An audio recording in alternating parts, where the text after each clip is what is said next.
Loretta Spencer, and today is a schmooze day, so we're going to have a conversation with people who don't know each other and don't know what we're going to talk about. So this is always a bit risky, but it always works out because we find out that we have things in common that we didn't know, and we get acquainted and make new friends. So you can join in and make new friends too. I am going to introduce Lorraine Reckmans first. Lorraine and I had a conversation, I don't know, 6 months or a year ago, at a time when we were talking mostly about, I think, the role of Indigenous people in protecting the rest of us from nuclear radiation exposure. Is that the best way to recall that, Lorraine, what we talked about? Yes, that's right. Good. Now, since then, you have become what I was about to call a big poobah in the Green Party, but you say you're really a little poobah, and you're the director, the head of the something or other. Tell us what that outfit is in the Green Party that you are directing, please. Yeah, so I would be the head of the governance body for the Green Party of Canada, and my role is president of Green Party of Canada. I was elected in August by the membership, and I have the distinction of being the first Indigenous woman to be the president of a federal political party in Canada. Diggity, good for you. That's wonderful. Glad to hear it. Okay, and let's go to India and talk to Jill next. Jill Carr-Harris is in, are you in Madurai or someplace else in India today? Madurai, Tamil Nadu, yeah. Tamil Nadu in South India. Jill is a Canadian, but she spends all her time in India. I guess are you a citizen of India also now or not? No, just a permanent resident. Okay. But she's a Gandhian leader along with her husband, Rajagopal. And he's off doing some political work in North India, but she runs one of their multiple ashrams, which to me, I thought it was like a monkery or something where people would go to meditate. An ashram to me was a very spiritual meaning, but it sounds like you do a lot of very practical, on the ground agricultural trainings and things like that, right? Yeah. More to tell. So it's Jill Carr-Harris.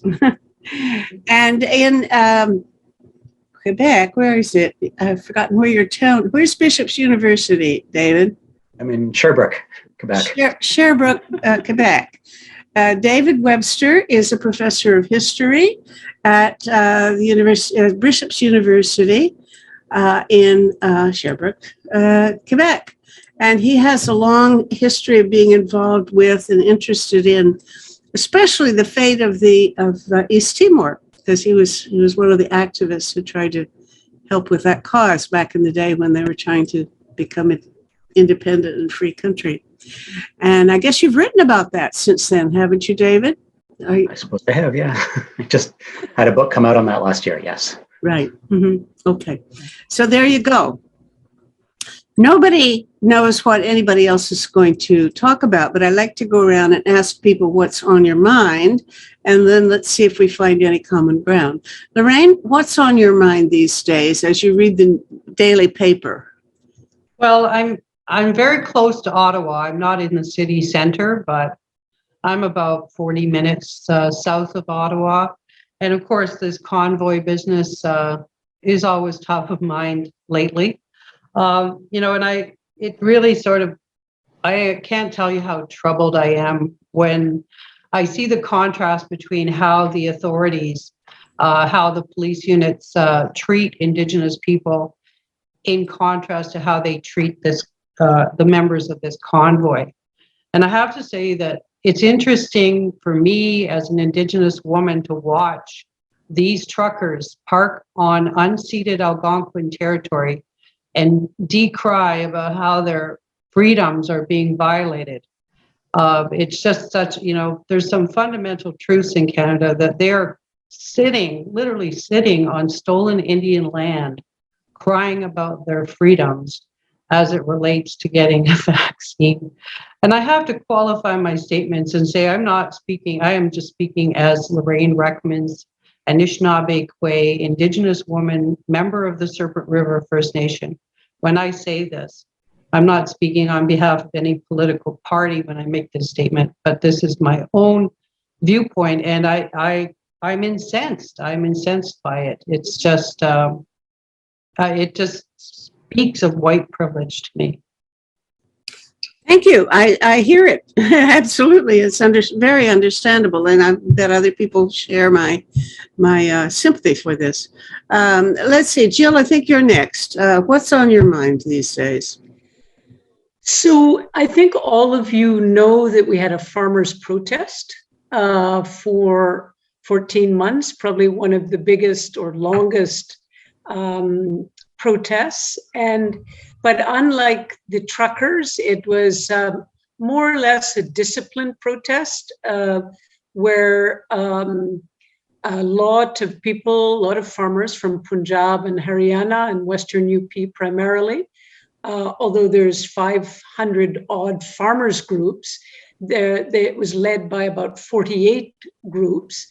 And they actually just came and sat and set up their tents and tractors and cooked their really good Indian food and sang and talked. And it was very peaceful. So it's Lorraine, a kind of a contrast to the violence that you feel with the constant honking and the blocking and disruption and kind of moral indignation. So I think it was a bit more nonviolent. On the face of it, I may be incorrect to say, as I'm not like you, so close, proximate to the demonstration. But I think what the farmers' protest did, whether successfully with their nonviolent protest, is they put farmers' issues front and center on the Indian agenda, which has been fantastic. Now, haven't they? Basically, didn't the government just back down and give them what they were asking for?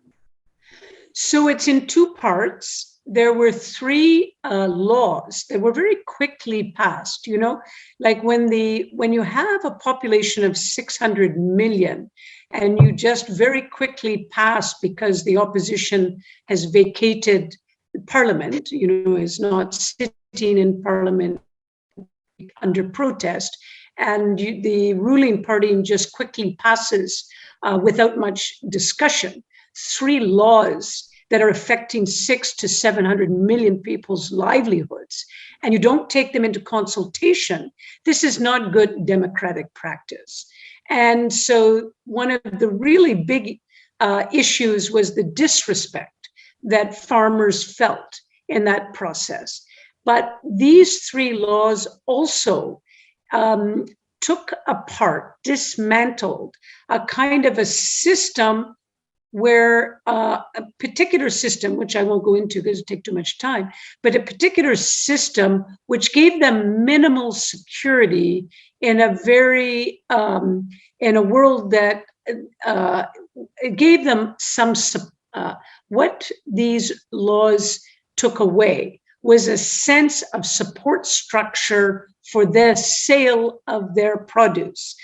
And so, correct, Meta, the government backed down, repealed these three laws, and the farmers asked for a minimum support price in order that they have a guarantee price for goods. They don't want a completely free market.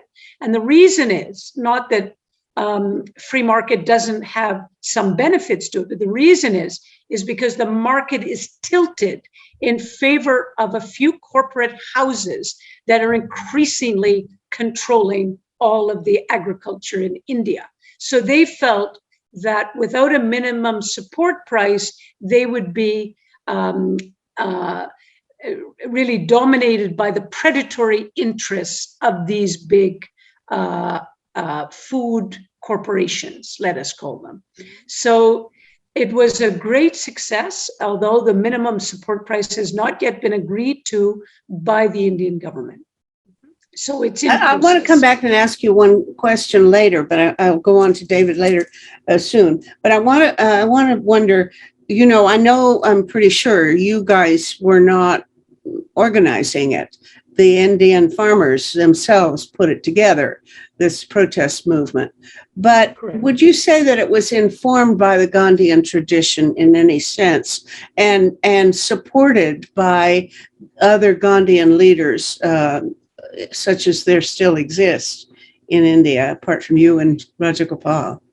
I mean, I think the Gandhian movement is quite extinct. It's quite Neanderthal now. A Gandhian, how do you say, the ashrams and the functioning Gandhian leaders have become quite weak and quite outdated, to be truthful.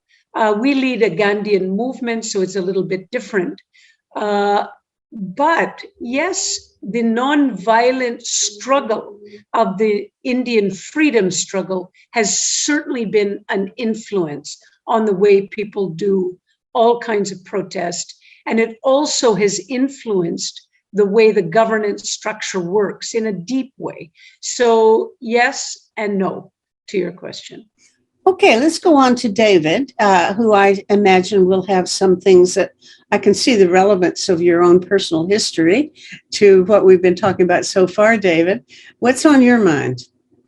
Well, I'm thinking about the nature of protest even more so after hearing from the other two than I was already before. And the differing nature of government responses is just fascinating, and I hope a wake-up call to a lot of Canadians. How many times have you been arrested, and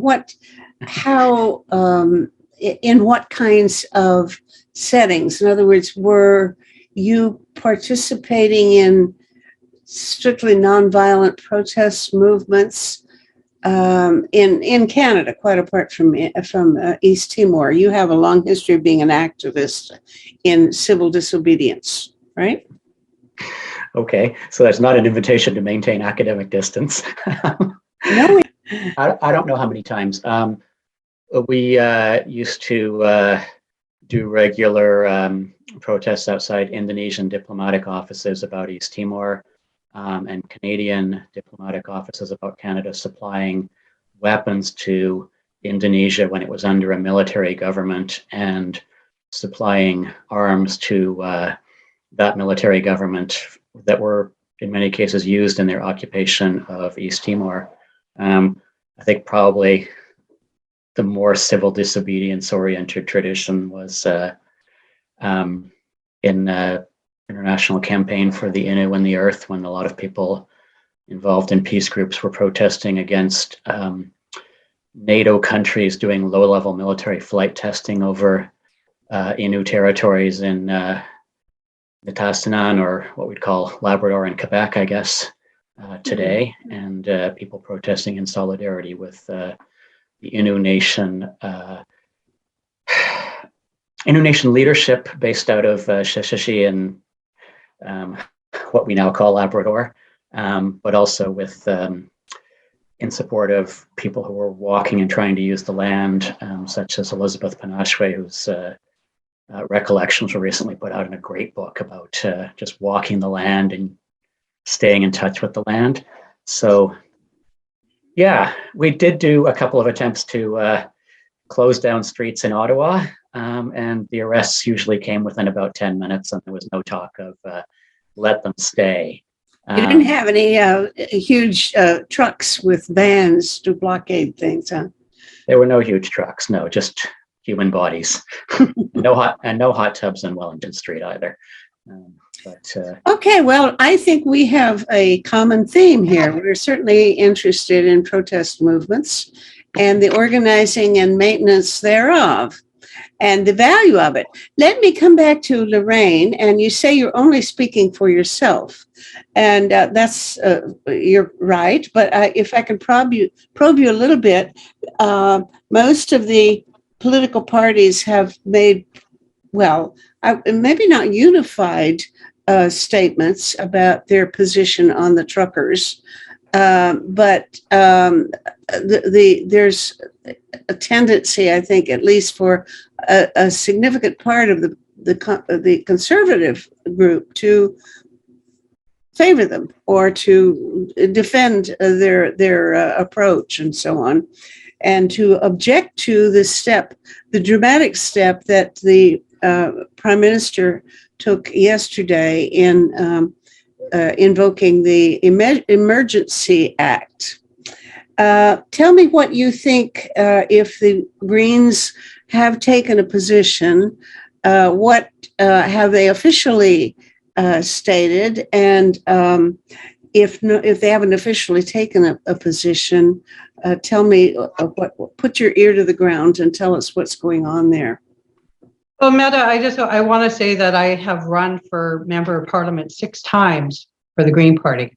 And this last August, I decided to go into the governance arm of the party, which takes me out of the political pool, right? So I leave political statements to the leader and our caucus. So we do have a statement on our website condemning the tactics and the violence and the disrespect that's been exhibited by this convoy. But I think I want to go back to that discussion about how there is a contrast between how this government, any government in Canada, treats people when it comes to protesting. So I know that Bob Loveless was on a blockade, blocking a road to stop mining exploration for uranium development. And he was put. I'm sorry, I don't know his name. Who is he? Pardon me?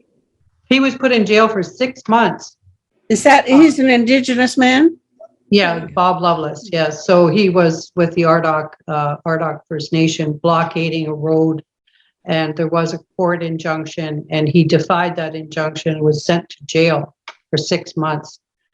If you think about Elsa Batog, Indigenous women protesting against fracking on the East Coast, being harassed by paramilitary operations, police in tactical gear, Wet'suwet'en, it doesn't matter, we could name them, Oka, Ipperwash, Wet'suwet'en, Fairy Creek, it goes on. The violence against Indigenous people is just, it's appalling. But the license, to me, the license for bigots is it's hard to take. It's gone too far. I think that that they're I think it's politicized, heavily politicized, and when we have statements, when there are Indigenous protesters, we have statements from political MPs who condone the activities of Indigenous people for blockading Canadian railways. We have Conservative MPs on record saying this is unacceptable. You can't stop the flow of goods and services in Canada. And I think the whole issue of rights, we know there's infringement. There is absolute infringement on Indigenous rights in Canada. The Constitution itself in Canada, the Constitution of Canada is racist. The Indian Act is racist. We are living under racist legislation, and we protest as Indigenous people for our rights to be acknowledged and respected. To me, this is a real murky claim that people's rights are being infringed and their activities are being condoned by the same Conservative MPs. So it's hypocritical. And it is racist. It's a racist approach, giving other people a pass if they're white or predominantly white and male. But yeah, so again, I have to qualify my statements because as I said, I don't speak for the party because I'm not. Okay, I hear you when you're speaking for yourself, but the party.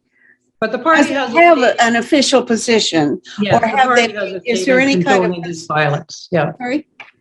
Sorry.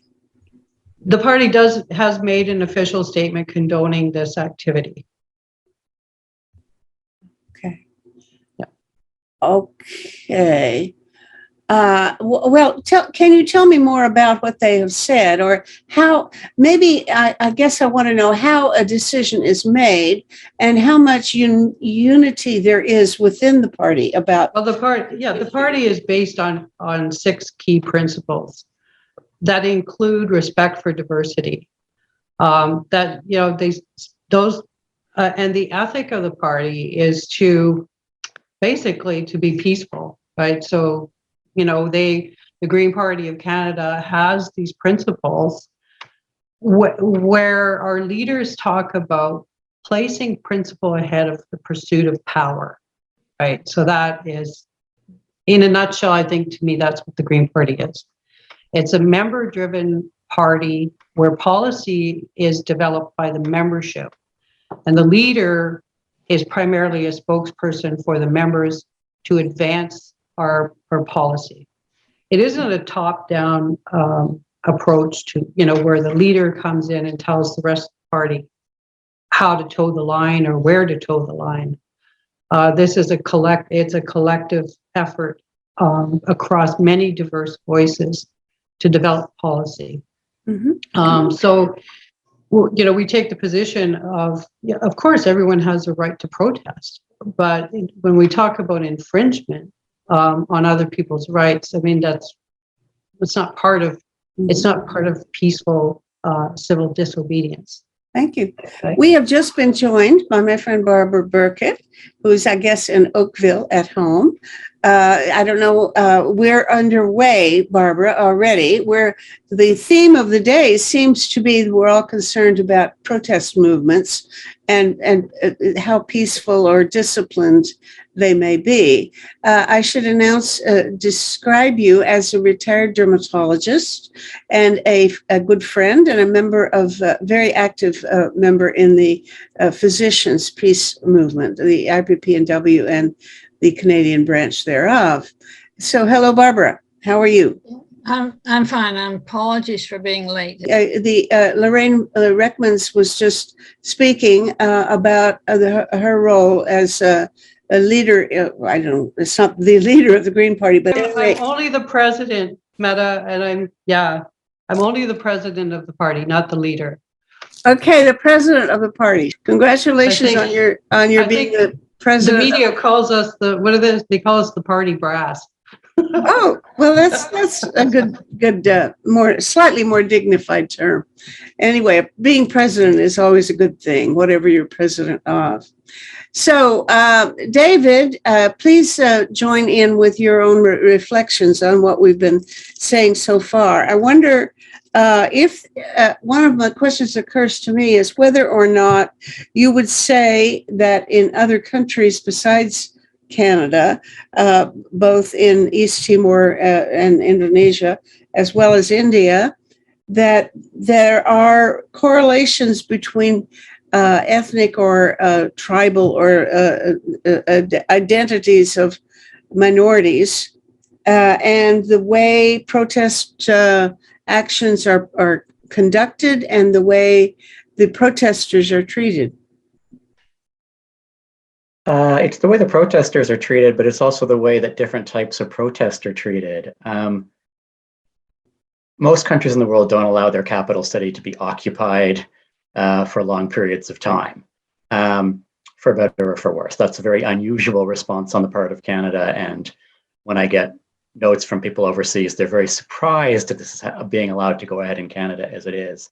I don't know if it should be that surprising because it seems to me that whenever the government of Canada and the security arms of the state, usually the RCMP, crack down, it's the crackdown that's to defend the movement of goods and capital, pipelines. And when there's no crackdown, when it's allowed to go ahead, it's because it's only inconveniencing people. The Canadian government puts the free movement of merchandise ahead of threats to human beings, right? So it's valuing trade, oil, pipelines, the Ambassador Bridge in Windsor, but it's not so much valuing the rights of individual and collective groups of people, such as residents of downtown Ottawa or obviously and more egregiously for many, many, many years, Indigenous communities.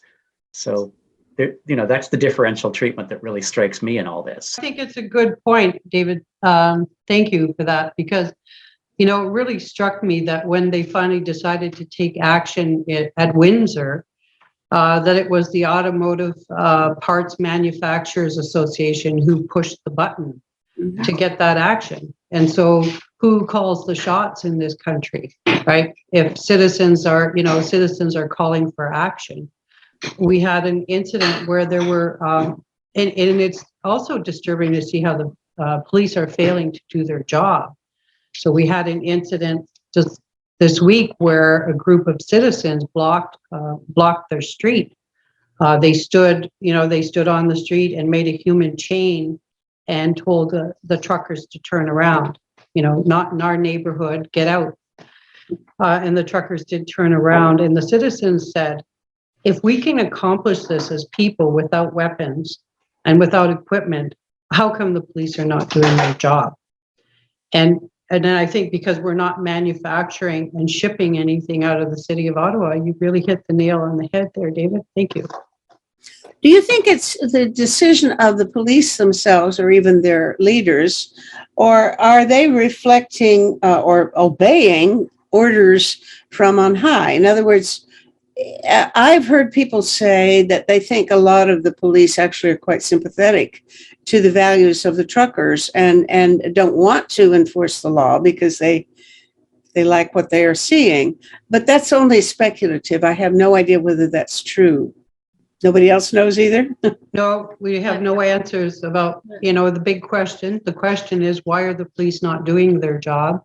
The question is, why did the police not do their job? When these convoys were en route to Ottawa, we have intelligence. We know they were coming, and nothing was done. Nothing was done to stop it. Well, of course, the Prime Minister took a more moderate, sort of laissez-faire position.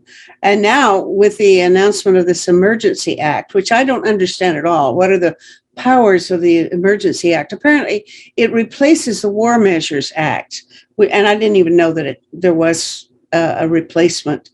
Does anybody know anything about this new law? And I think back to the time when Pierre Trudeau invoked the War Measures Act during the when was that? The big FLQ crisis. The FLQ. That's the word I want. The FLQ. And of course, he got a lot of resistance for having used the War Measures Act. I haven't heard anybody complaining about so far that the Emergency Act, which I think it's going to toughen things up. It will be a more rigorous action soon, if not at this very moment. I heard that it really, that any powers that the Premier of Ontario had to deal with this crisis were at the Premier's disposal without this legislation. I can't verify that, but this was an academic on CBC. And I just think that, the police, we certainly had tools at our disposal to be applied to the situation, and they weren't prior to this act. But my understanding is that this act empowers government to freeze bank accounts if there is money. I guess there was concern about foreign money being used to fuel this uprising. And no one's using the word sedition or treason, but if Canadians are being used to implement somebody else's agenda, I really think this is serious business. It's not just a protest. It's not just uncomfort or discomfort for local citizens and occupation of their city. If there are international or foreign interests involved in this, it's really scary to me. I think that's a big conversation right there. And I don't want to derail people from where you want to go with this discussion, but one of the things that has been on my mind for years is the question of whether it should be, it certainly isn't now considered appropriate or maybe internationally legal, I'm not sure about that, for one country's people or government to support dissidents in another country. And I have always been very favorable, even back in the Cold War, toward the Russian dissidents. I had many friends who were dissidents, and I followed their movements. And there has been a book published by, or pamphlet, I think it's sort of a half of the size of a book, by Peter Ackerman and maybe Hardy Merriman, ICNC, International Center for Nonviolent Conflict. Yes. And well, they argue that there should be recognized a right to assist dissident movements. Now, there is, what came up 20 years ago was this R2P, the right to protect, meaning that if, and it was kind of adopted as an international law until it became clear that it really got confused when they had the Iraq War, but the notion was that if a country does not protect its own citizens and in fact abuses its own citizens, then the rest of the world has a right to intervene and to protect the citizens from their own government or to help them resist their own government. And so that was a kind of an accepted idea until it got really confused. But there hasn't been a parallel notion that citizens of one country or even the government of that country have a legitimacy in providing support to dissidents in a country that need to have dissent, such as in a country like Russia today. And that's certainly not a recognized notion. And what Lorraine has just said implies that maybe Canada should put our foot down and say that no money can be used to support the truckers. I would tend to say, sure, send them the money, but only if the truckers are behaving themselves. If the type of resistance and dissent that they are doing is a nonviolent and legal form of protest. And that's just a personal opinion, but it may be worth talking about whether most of you would disagree with me. I'm not clear on what rights are being violated. I have no clarity on what the claims are and what is the nature of this protest and what is the demand being made. It's not clear to me. What rights have been infringed? Well, they claim that they have sovereignty over their own bodies and nobody should force them to be vaccinated, that's violence against their human rights or something. Well, then don't get the needle. If I want to get on a plane, Meta, if I want to get on a plane, I have to subject myself to a personal search. If I go to the airport, they dig through my luggage, they handle all of my things in my suitcase, they run their hands over my body, they x-ray me, whatever they want to do. I subject myself to that kind of abuse because I want to get on that plane. That's my right. If I don't want anybody to handle me that way, then I won't get on the plane. Fair enough. I won't disagree with you, but I'm going to shut up because you guys should. It's a conversation. Sorry, I just think that we have a social contract as Canadians, and we agree to live together in a certain way, and we agree to play by the rules. Mm-hmm. And if we don't like the rules, then we don't play. Okay, you guys, it's up to you to reply and either agree or disagree with her. I'd like to come in, Lorraine, if I can, for a minute and just say that I may be wrong. So I'm just postulating from a distant land that this movement, as you describe it, is somewhat violent, in the sense it's injurious to others, it's disruptive of daily civic life, and I'm not sure if there's been more than that in terms of violence, but it's basically a violent movement, and it's, you know, normally violent movements get a violent response. So I wouldn't agree with Mehta that even, I think when Ackerman wrote that book, it was about nonviolent movements. So I'm not seeing any avowed intention on the part of this movement to dialogue, to do anything in terms of pushing their agenda positively to a conclusion. It looks like it's fairly disruptive, and nobody has an exit plan. That's how it looks. If I can characterize it that way. So one of the things that I found very interesting living in India and having this tradition of nonviolent organizing is that we are very conscious of building nonviolent movements.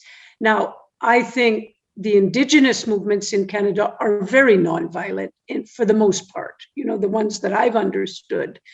Oka, you know, of course, there are examples where violence has come in, and all that can be debated. But I think the intention of some of the Indigenous protests that I've seen have been highly nonviolent. So what I'm just trying to get here is that we tend to look at the responsibility of the government. The government, whereas I'm trying to refocus it on that an acceptable kind of protest is nonviolent. As soon as it's a continual violent movement, naturally the population should say this is not acceptable, and the government should say this is not acceptable. But my point here is more with your earlier points that you were raising, which is that, and that David was raising, is that learning how to work in a nonviolent movement is very, very important for citizens to express dissent. And it should be understood by the society that social movements can be non-party political. Yeah. And in India, they value this non-party status so that they can work with political parties as allies, but they're non-party because they represent people, and they're trying to express dissent against certain kinds of injustices. So I just wanted to raise that issue, only to take us away from the immediate issue of the truckers, to say that, does this give us a lesson that we need to train and help people to understand nonviolence, so we know what is, so we know that civic dissent that has a certain nonviolence in the sense that it would like to solve the problem and not just be continually disruptive, that there's a difference there. Thank you. Barbara, do you have a position on this? You've been quiet so far. Yeah, I have a lot of concerns about the way this has turned out. I have some concerns for people who, for maybe misinformation or other reasons, don't want to get vaccinated. But I don't think that they have a right to block our capital city and call upon everybody to overthrow the government. I think it was. I think perhaps the Prime Minister should have made some sort of statement a bit earlier,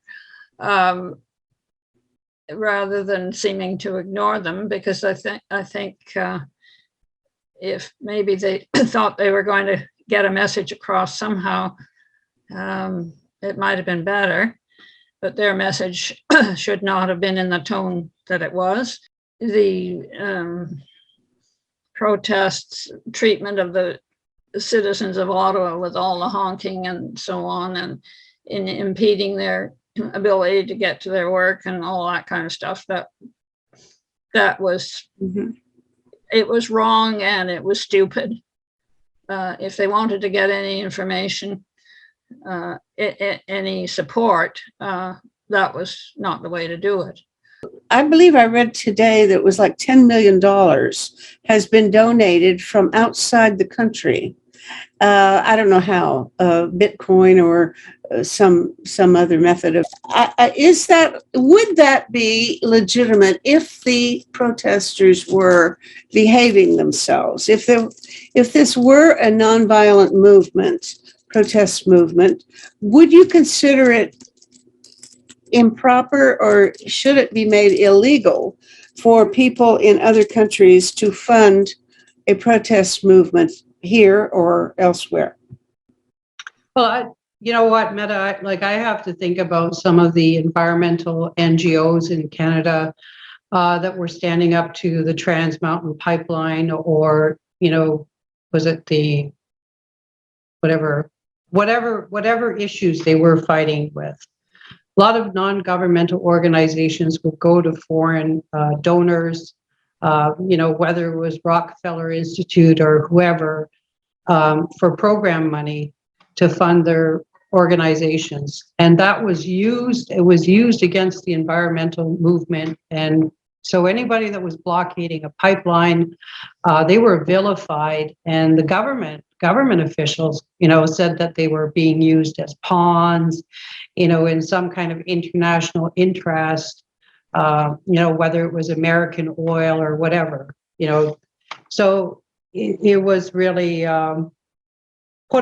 spinning, I guess, the story so that it was evil, considered evil for environmental groups to take donations from people outside of Canada to fund their work, whether it was social justice or environmental justice or whatever.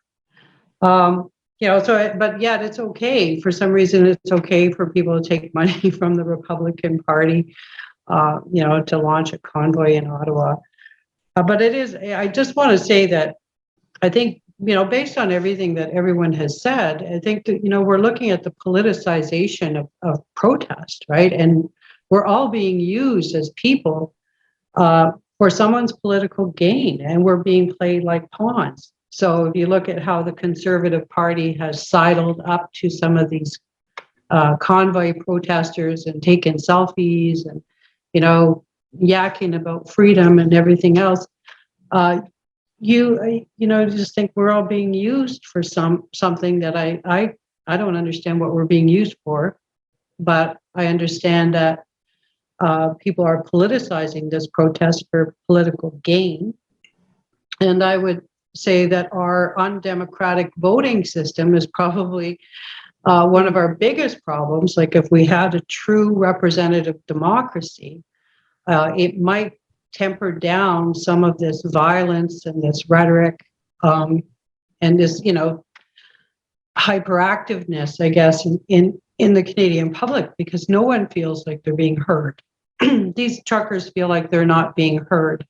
And as a person who's worked for decades, writing policy and, trying to get out the vote and lobbying and writing petitions and organizing people, all of this work, decades and decades of work, and you can imagine on the nuclear file, trying to change government policy on nuclear questions with petitions, playing by the rules, right? Always.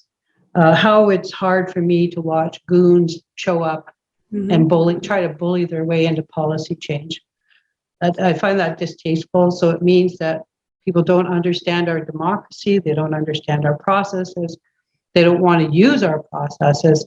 And maybe it's because our processes are failing. And maybe what we're witnessing is the verge of a democratic collapse, right? Because if we're saying, this first past the post system, undemocratic, is unrepresentative, people are not feeling heard, and we can't move the yardsticks on social or, or judicial changes.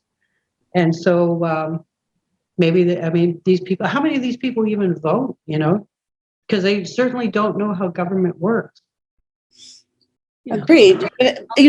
I keep steering us back in the direction of this rule. The almost all of the NGOs in Russia are now declared illegal, and people can be sent to prison, or all of their property can be confiscated of any organization that you and I might join here in Canada. No such organization can function normally in Russia. And the legal basis for this repression is that they claim that these people are foreign agents. If they have ever received a cent in donations from another country, they will be considered foreign agents. And they have to declare themselves as foreign agents, which means spies, illegal saboteurs and people like that. It's definitely an illegal status, and nobody would ever claim to be or want to be a foreign agent. But if that rule, actually in the US, and I believe it's also the case in Canada, this could be done here in Canada, because I believe it is also considered at least improper and maybe even illegal for a movement or an organization or an NGO to accept funds from abroad. So let's assume that the truckers were behaving themselves as beautifully as the people that Jill leads in marches across India, who have marched along with very disciplined, they wear little neck scarves and their white garments, and they march, and they're disciplined and perfectly, decent and nonviolent, impeccably so. Let's assume that the truckers were behaving that way. Would you still consider it improper for people abroad to send $10 million to them? That's what I'm curious about, because whatever principle we're trying to establish should be something that we could be consistent about in upholding in every country. So I'm hijacking the conversation again and again, but excuse me, I will. If I can jump in, you're talking about Russia, and your concern is that the Russian government banned dissidents from receiving foreign donations, and it's tried to define dissidents against the Russian government and the Russian state as somehow foreign inspired. Canada, the United States, and others routinely fund attempts to overthrow other governments. So we see that in, for instance, the Lima Group, or in opposition to the Evo Morales government in Bolivia, and so on. But we have this liberal-minded, very liberal opinion in Canada now that it's all foreign agents who are encouraging this. And yeah, maybe something weird is going on there. Maybe the American right is trying to export itself, or the European right is trying to export itself, because this is a transnational movement. But we're also getting a sense that this kind of disruption and this kind of ill manners could only come from inspiration from the United States, whereas Canadians are kind of pure somehow. And this protest does have Canadian roots, and racism does have very Canadian roots. Maybe racism is foundational to the creation of the Canadian state, right? So we can't just blame this on foreigners, and we can't do what Russia has done and try to say that any opposition is somehow foreign agents, because this is rooted in a long history of white supremacy movements throughout Canada, and there's nothing new in that, right? There are transnational links, but this is a Canadian thing. And a lot of people are saying $10 million Republican clan. It's kind of trying to whitewash Canada, and I don't think we can get into that, right? Yeah, I agree. I mean, Indigenous people say this. We see the ugly underbelly of Canada every day. We live it, right? We know the police are racist. We're overrepresented in the jails. Indigenous women will die in hospital in Quebec being taunted by racist nurses. before they die. Kids are throwing trailer hitches at Indigenous women out of cars and thinking that this is okay. And so you see the authorities. I mean, so we've got a racist piece of legislation called the Indian Act, which basically says that Indigenous people we're not citizens, and maybe that's why the international community can't help us, because we're not citizens of Canada. But we are dehumanized by legislation, by racist legislation, and Canada's foundation, in fact, is racist, based on the doctrine of discovery. So until Canada rewrites its constitution, it's going to continue to have racism embedded in its very foundation. That's, and so sending that signal out loud and clear to Canadians, it's okay to beat up Indigenous women, throw them in paddy wagons, drag them by their braids off to jail. The lies that Canadians tell themselves. But Indigenous people are saying, we're not surprised. We're not surprised by this ugliness, by the fact that people are flying the Nazi flag and in open daylight. We're not surprised by this at all. But a lot of Canadians, we just came out of this residential school, trauma where we're uncovering the bodies of small children from schools. You want to talk about ugly? And then people like to say, oh, well, we didn't know it was happening and we didn't know it was so horrible. Indigenous people have been trying to tell Canadians, it's really ugly out there, folks, right? If we are the canary in the coal mine, right? We're saying we have to get a handle on this. Canadians have to stand up and be accountable and take hold of this racism.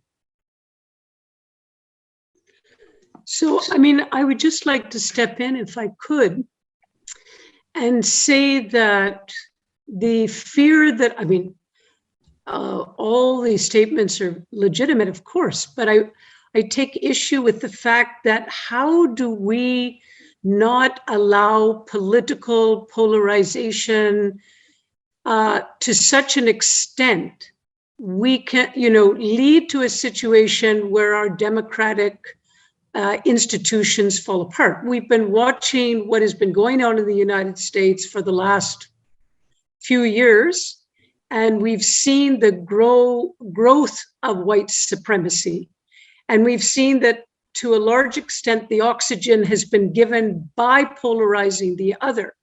I'm sitting in a country right now where the Muslims are being polarized from the Hindus in such a serious way.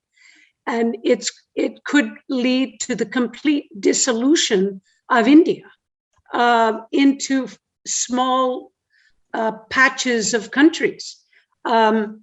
So these things are very serious. We have serious rights issues, but we also have serious polarization issues. And so I think the task, I don't have the answer, whether it's Indigenous people, whether it's white supremacists, whether it's Hindus or Muslims, I don't have the answer. All I question is how do we not allow states to divide and rule us to such an extent that we lose all our civil liberties?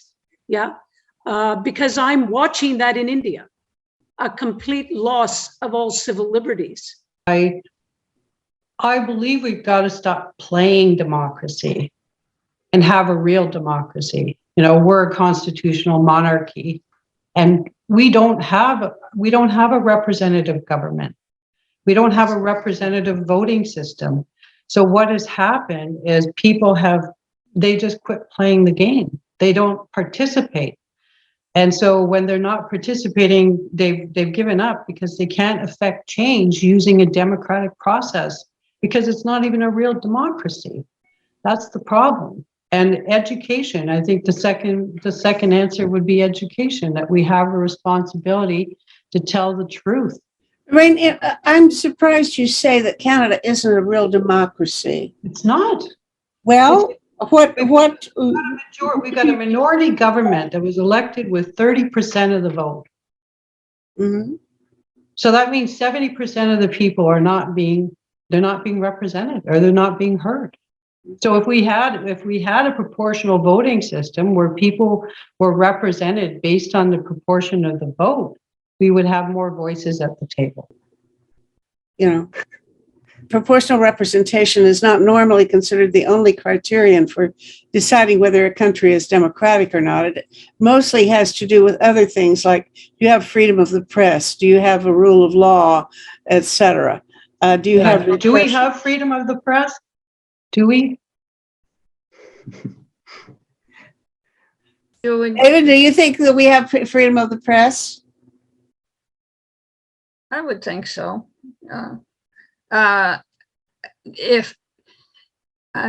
Financial inequality probably limits the voice of large sections of society, whereas the larger news media are better funded.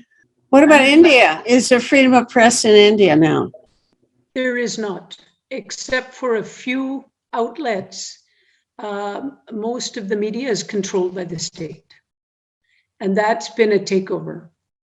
So what period? Just since Modi, or was it trending that way before? So yeah, I would say in the last few years we've seen that happen, and also a control of social media. David, what about East Timor? Do they have freedom of press? Yes. East Timor is 20 years since the restoration of independence. A country that's come out of a genocide, has had several democratic changes of governments, has a proportional representation system in place, in which we now have a coalition government that represents the majority of voters, has free press without domination by money politics. It has many, many imperfections, as all countries do, but we have a sense often that Canada is one of the most perfect democracies in the world, and it's not always the case if you look at it in objective terms, right? And that poor countries can't possibly be as democratic as Canada, but East Timor, Timor-Leste, it's perhaps more democratic on some measures than Canada is. That's interesting. Despite problems, yeah. And I don't want to minimize the problems, but I do want to say, Canadians assume that we have the most perfect system. Even if you leave out Scandinavia, it may not be the case. You can look at comparisons with Bolivia or East Timor or wherever it might be and say, we may not be quite as much better than everybody else as we often think we are. All right. Our time is about to expire. And those of you who have something final that you'd like to add, please do it now. I would like to say thank you, Meta, for hosting this forum. And I would like to apologize if I was a little bit over passionate about things, but no apologies are certainly required. This is a place for us to show not only our ideas and values, but our feelings. And I think some of them have been shown today. So thank you all. Thank you, everyone. All right. Great to see you, and stay in touch. All good wishes. Project Save the World produces one of these shows 3 days a week and sometimes more. This is episode 411. You can watch them or listen to them as audio podcasts on our website, tosavetheworld.ca. Eventually, we even post the transcripts there.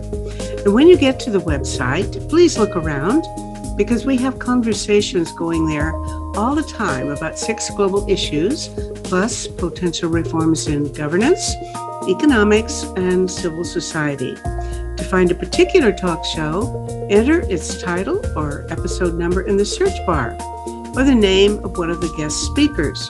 And after you've watched or listened, scroll down and share your thoughts about the show with the other viewers. This is a place for dialogue, so please join in. See you there.